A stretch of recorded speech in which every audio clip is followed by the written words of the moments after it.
मैं एक कम उम्र की लड़की थी। मेरे माँ बाप गुजर गए थे। मैं सड़क पे यूं ही भटक रही थी। एक सेठ की नजर मुझ पर पड़ी। वो मुझे अपने साथ घर ले आए और मुझे काम पर रख लिया। वो अकेले ही रहते थे। रात को वे हर रोज एक लड़के को अपने कमरे में ले जाते और अंदर से अजीब व गरीब आवाज आती थी। सुबह बच्चा गायब हो जाता था। ये राज जानने के लिए मैं उनके कमरे में छुप गई और डर के मारे मेरी चीख निकल गई, क्योंकि वहां तो मेरा नाम शिल्पा है। एक बहुत ही गरीब परिवार में मेरा जन्म हुआ, जहां हर रोज मेरे माता पिता में मारपीट होती थी। एक गंदी बस्ती में मेरी परवरिश हुई और थोड़ा बड़ी हुई तो मेरे माँ बाप दोनों गुजर गए। जिस बस्ती में मैं रहती थी वह मकान किराए का था। मेरे माँ बाप की मौत के बाद मकान मालिक ने मुझे घर से बाहर निकाल दिया। मैं सड़कों पर यूं ही भटकने लगी। खाने के लिए कूड़ेदान में खाना ढूंढने लगी। तभी वहां पर एक गाड़ी आकर रुकी। गाड़ी से एक बड़े सेठ बाहर निकले। करीब 35 साल के तो होंगे। उनकी नजर मुझ पर पड़ी। मैं काफी घबरा गई। अब मैं बेसहारा हो गई थी। किसी बुरे इंसान हाथ में मैं पड़ गई तो मेरी घबराहट शुरू हो गई। जब सेठ मेरे पास आने लगे, उन्होंने मुझसे कहा, तुम्हें भूख लगी है क्या? मुझे बहुत तेज भूख लगी थी तो मैंने अपना हाँ में सर हिलाया। भूख से बड़ा दुश्मन तो और कोई भी नहीं है। उन्होंने कहा, मुझे काम के लिए अपने घर में एक लड़की चाहिए। तुम मेरे घर काम करोगी क्या? उनकी बात सुनकर मैं हैरत में पड़ गई। वह मुझे जानते तक नहीं और अपने घर पर काम करने के लिए कह रहे हैं। मुझे सोच में डूबा देख उन्होंने कहा, तुम्हें घबराने की जरूरत नहीं है। मैंने सोचकर कहा, ठीक है, मैं काम करने के लिए तैयार हूं, पर आपने तो मेरे बारे में कुछ पूछा ही नहीं। उन्होंने कहा, बताओ अपने बारे में। मैंने अपने बारे में सब बता दिया, ये भी कि मेरे पास अब रहने को छत भी नहीं है। न जाने मैं ये सारी बातें क्यों बताई, मैं तो इन्हें जानती भी नहीं हूँ। शायद मेरी हालत अब इतनी बुरी हो चुकी थी कि मैं अनजान इंसान पर भरोसा करने लगी हूँ। उन्होंने कहा, कोई बात नहीं, चलो तुम मेरे साथ। अब तुम मेरे घर में ही रहना, खाना और वहां काम करना। मैं उनकी गाड़ी में बैठ गई। उन्होंने मुझे एक कपड़े की दुकान पर ले गए और मुझे कुछ कपड़े खरीद के दिए। काफी खूबसूरत कपड़े हैं। मेरे सारे कपड़े तो फटे पुराने हैं। फिर वह मुझे एक पार्लर में ले गए और पार्लर वाले से कहा कि मेरी हालत थोड़ी ठीक कर दे। पार्लर वाले ने मुझे नहाने को कहा और मैं नए कपड़े पहने और उसने मेरा होलिया ठीक कर दिया। जब मैं अपने आप को आईने में देखा तो मैं बहुत ही खूबसूरत लग रही थी। मैं मालिक के साथ उनके बड़े बंगले में आ गई। मालिक घर पर अकेले ही रहते थे। उन्होंने मुझे अपना काम समझा दिया और रहने के लिए एक छोटा सा कमरा भी दे दिया। रात को खाना खाने के बाद वह कहीं बाहर चले गए। फिर अपने साथ एक बच्चे को ले आए।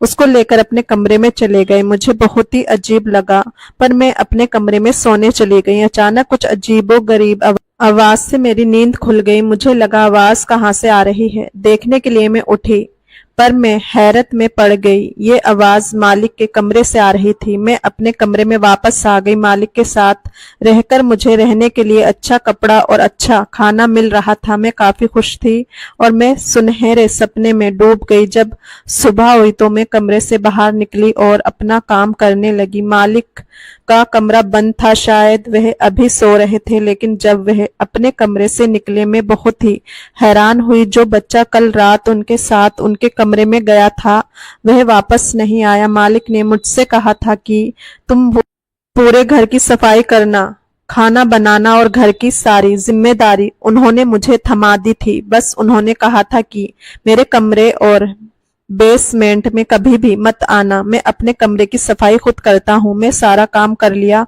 पर उनके कमरे की सफाई को छोड़कर बेसमेंट में तो ताला लगा रहता था। मालिक दिन में कहीं बाहर चले गए, शायद अपने काम पर गए होंगे, पर उनका कमरा लॉक किया हुआ था। जब शाम हुई तो वह वापस आ गए। जब रात का खाना तैयार हो गया तो मैंने उन्हें बुलाया। मैं उन्हें खाना परोसा तो उन्होंने मुझसे कहा, तुम बहुत ही अच्छा खाना बनाती हो। ये सुनकर मैं तो मुस्कुराने लगी। खाना खाने के बाद वह फिर से कहीं बाहर चले गए और अपने साथ किसी दूसरे बच्चे को लेकर आए और उसे लेकर अपने कमरे में चले गए। मैं सोने चली गई, लेकिन आज भी अचानक ही मेरी आंख खुल गई। मुझे वह अजीबो गरीब आवाज फिर से आने लगी। न जाने क्यों आज मेरे दिल की धड़कन तेज हो गई। सुबह मैं जल्दी उठ गई और बाहर काम करने लगी। बस मुझे ये जानना था कि वह बच्चा वापस निकलेगा या नहीं, पर मालिक के उठने के बाद अपने कमरे से अकेले ही बाहर आए। बच्चा फिर से गायब था। ये रोज बच्चे को लेकर कमरे में जाते, फिर अकेले बाहर क्यों आते? बच्चा कहाँ जाता है? कहीं मेरे मालिक कोई गलत काम तो नहीं करते हैं? मुझे मन किया मैं उनसे जाकर पूछूं, पर डर के मारे मैं चुप रही। मुझे नई नई नौकरी मिली है, अगर उन्होंने मुझे बाहर निकाल दिया तो मेरा क्या होगा? लेकिन फिर मुझे ख्याल आया कि मैं इस घर में उनके साथ अकेली रहती हूँ, अगर मेरे साथ कुछ हो गया तो। पर मैंने एक बात गौर किया था कि मालिक कभी भी बुरी नजर से मेरी तरफ नहीं देखा। अपने साथ हमेशा लड़कों को ही लेकर आते। ये रोज रोज चलने लगा। रोज कोई ना कोई लड़का उनके साथ कमरे में जाता, उनके कमरे से आवाज आती और लड़का गायब हो जाता है। मैं इस बात से अंदर ही अंदर बहुत परेशान रहने लगी, लेकिन मैं अभी छोटी लड़की हूँ, मैं करूँ भी तो क्या करूँ? मैं उनके साथ अपने आप को बहुत ही सुरक्षित महसूस करने लगी थी। वह मुझे अक्सर ही बाहर ले जाया करते थे और बाहर से अच्छा खाना खिलाया करते थे, कपड़े भी खरीद कर दिया करते थे। एक दिन तो उन्होंने मुझे एक मोबाइल दिला दिया। उन्होंने कहा, जब मैं बाहर जाता हूँ तो बहुत दिक्कत होती है, तुम्हें कुछ बताना रहता है तो बता नहीं पाता हूँ। ये मेरी जिंदगी का पहला मोबाइल है, लेकिन हर रोज मैं इस तरह से बच्चे को गायब हो जाते देखे थे और आवाज भी पता नहीं किस चीज की आती थी।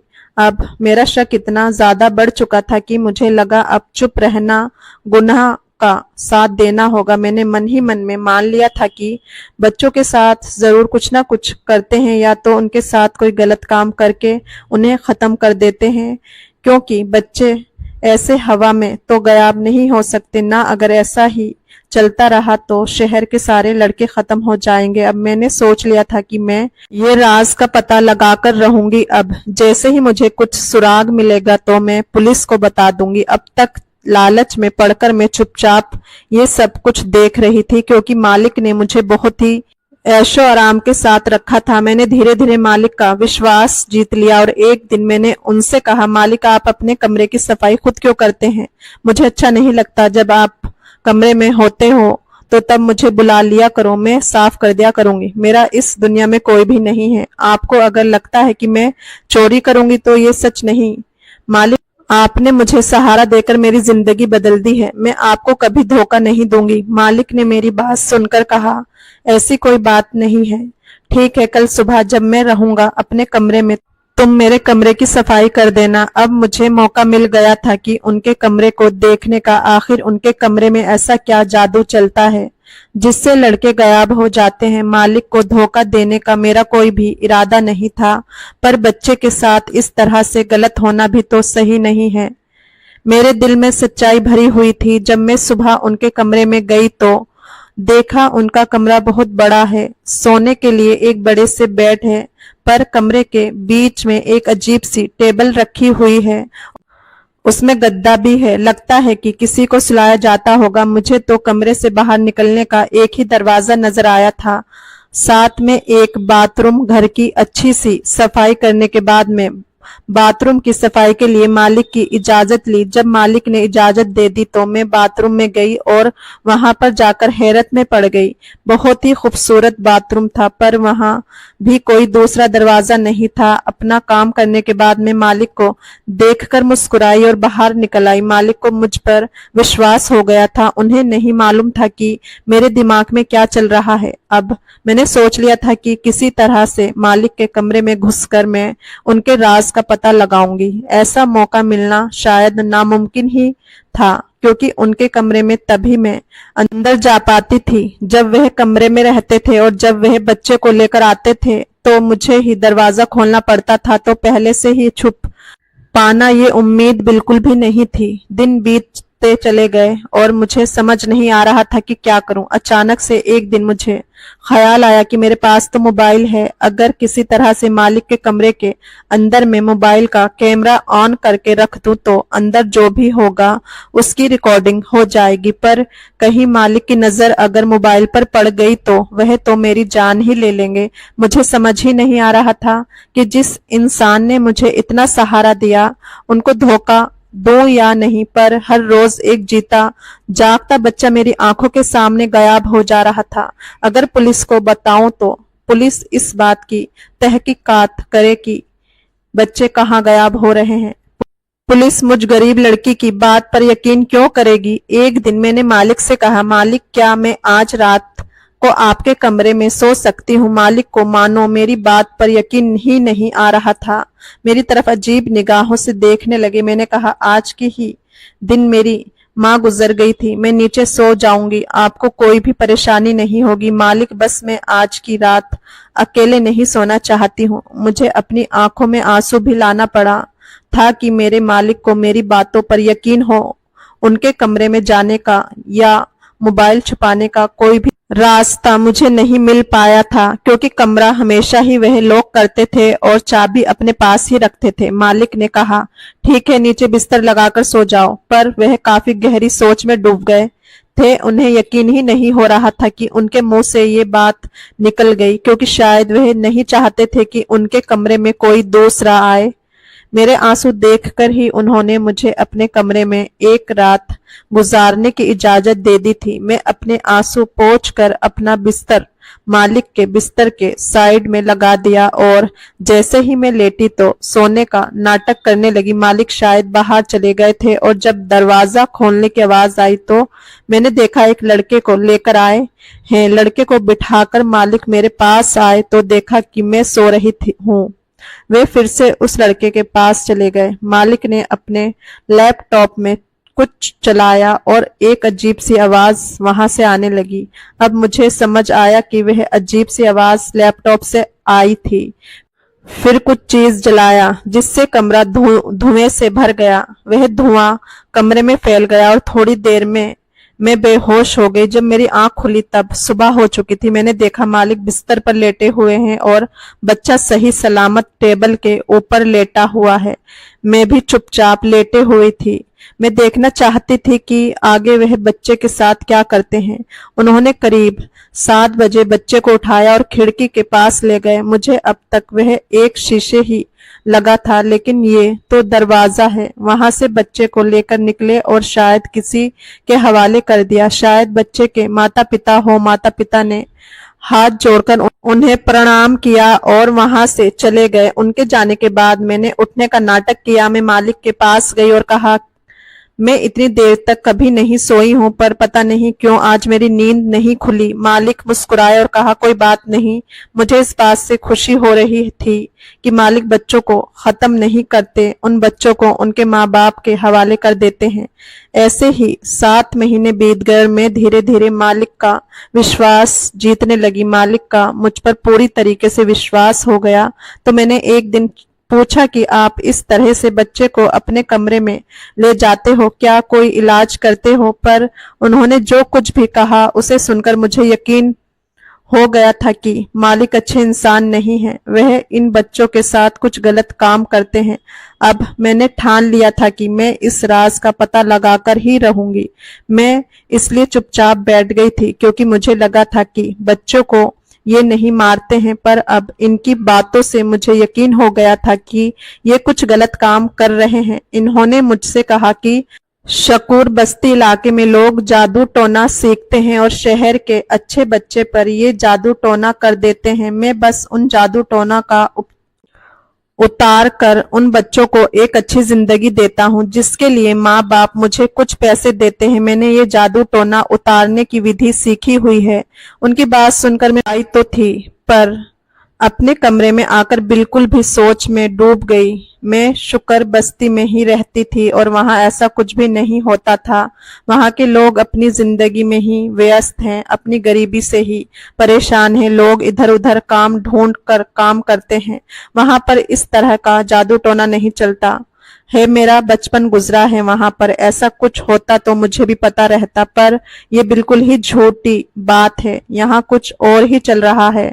अचानक ही मुझे धुएं की याद आई, जिससे मैं बेहोश हो गई थी। अब मैंने सोच लिया था कि मैं राज का पता लगाकर ही रहूंगी। मालिक अब अपने कमरे को लॉक नहीं करते थे। मैंने सोचा एक रात में उनके कमरे में छुपकर सब कुछ देखूंगी, पर मुझे धुएं से बचने का उपाय सोचना होगा।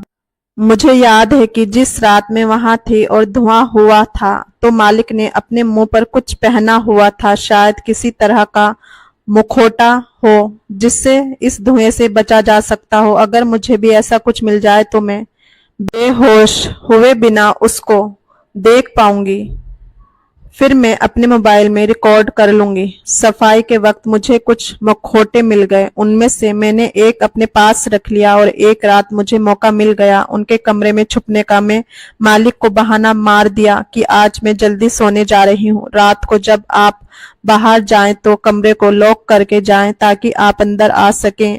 आज मेरी तबीयत बहुत खराब है। मालिक ने कहा, ठीक है, कोई बात नहीं, तुम सो जाओ। मैंने अपने कमरे को लॉक कर दिया और उनके कमरे में जाकर छुप गई। आज मुखौटा भी पहन रखा था। जब मालिक बच्चे को लेकर आए तो टेबल पर बैठा दिया, फिर अजीब सी आवाज चला दी और कमरे में कुछ धुआं भर दिया। आज धुआं मुझे बेहोश नहीं कर पाया। लड़का बेहोश हो गया। उसके बेहोश होते ही मालिक ने एक टीका निकाला और उस लड़के को लगा दिया और वह फिर बिस्तर पर आए और लेट गए। उसके बाद वहां ऐसा कुछ भी नहीं हुआ जिस पर कुछ शक हो। बस वह टीका क्या है ये मुझे पता लगाना है। अगली रात घर पर पुलिस आ गई। मालिक को गिरफ्तार कर लिया और अपने साथ ले गए। उन्होंने बच्चे को भी वहां से लेकर हॉस्पिटल गए। बच्चे को किसी तरह का दवा दिया गया था। दरअसल मालिक कोई दवा बनाते थे और उससे बच्चों का टेस्ट किया करते थे। जादू टोना वाली बात झूठी थी। पहले मालिक किसी बच्चे से मिलते थे और उसे कुछ खाने को देते थे। उसमें एक तरह की दवा होती थी जिससे बच्चा बिल्कुल पागल हो जाता था और जब बच्चा अपने माता पिता के पास पहुंचता तो उन्हें लगता कि अचानक बच्चे को क्या हो गया है। मालिक ने ये बात फैला दिया था कि शुक्र बस्ती वाले बच्चों पर जादू टोना कर देते हैं और उस जादू को उतारने के लिए मालिक के पास लोग अपने बच्चे छोड़ जाया करते थे जिनके ऊपर तरह तरह के दवा टेस्टिंग की जाती थी। मालिक का बेसमेंट में रेड पड़ी, वहां पर दवा बनती थी। पुलिस ने वहां से ढेर सारे दवा बरामद किया। मैंने मालिक को धोखा जरूर दिया था पर मुझे यकीन है कि इस समाज का भला हुआ। मुझे एक दवा मिल गई थी जिसे मैं पुलिस वालों को दे दिया था और सारी बातें बता दी।